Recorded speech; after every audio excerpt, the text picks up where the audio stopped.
propose à midi sur Europe 1, Mathieu Noël. Et Eva, aujourd'hui, vous nous parlez d'une série japonaise complètement dingue sur Netflix. Exactement, parce que Netflix investit pour la première fois dans une télé-réalité. Ça s'appelle Terrace House et ça ressemble à ça.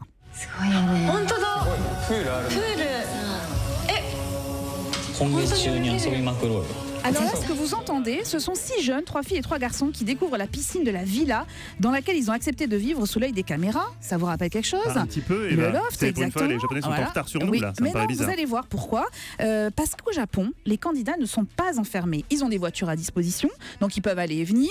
Ils continuent de bosser. Certains continuent d'aller à l'université, ils vont au resto, sur leur au lieu de ciné, travail et ils sont filmés sur leur lieu de travail, dans leur ciné, dans leur resto. Ils sont connectés, ils gardent leur portable, ce qui donne lieu d'ailleurs à des scènes stupéfiantes puisque certains regardent l'émission à laquelle ils participent. Vous imaginez la mise en abysse, et ils peuvent mise en abîme, parce que la mise en abysse, j'ai c'est un n'importe petit peu quoi, autre chose, voilà, mais en abîme, et ils peuvent surtout quitter l'émission quand ils veulent. Le programme est rythmé par l'intervention de 6 téléspectateurs et commentateurs qui réagissent comme s'ils étaient devant leur série préférée. Ils commentent du vide, parce qu'en fait, dans cette vie-là, il se passe quasiment rien. Il n'y a pas d'engueulade, il n'y a pas de jeu débile. On est vraiment entre gens polis. On est au Japon. Le rapport au corps étant totalement différent en Asie. N'imaginez pas des scènes olé olé. Il n'y en a pas. À peine un petit bisou de temps en temps. c'est Et ce alors que ça vous met m'avez en vendu, émoi. sinon j'aurais pas validé ce papier. Ben oui, je sais, les téléspectateurs, mais en revanche, c'est vraiment une plongée dans la culture japonaise qui est assez étonnante. Et d'ailleurs, la préparation des repas donne lieu à de très très longues séquences. Ça me donne envie de manger Olivier, des sushis, ah tout mais ça, oui. hein. Alors vous Toi, voyez de la toute façon, confection. tout te donne envie de. Ouais, non, mais vous voyez la bouffer. confection des sushis en long, en large et en travers, c'est extrêmement bien filmé. Exit, vous savez, cette pauvre caméra de surveillance qui était planquée derrière une glace sans teint. Là, c'est vraiment la réalisation et de la qualité des autres séries qui sont disponibles sur Netflix réellement.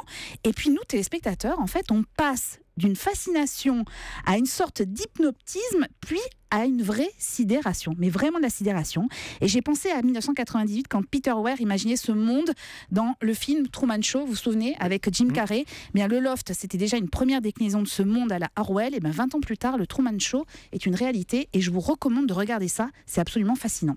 Mais écoutez, j'ai envie de vous dire arigato gozaimasu, ma chère Eva Rock. Arigato à tous les amis, Anissé Mbida, Guy Carlier, Nicolas Poincaré, Olivier Pouls. Rien ne s'oppose à midi, revient lundi. Dans quel état? Sachant qu'on dîne chez Pouls samedi soir, je ne sais pas. Priez pour nous.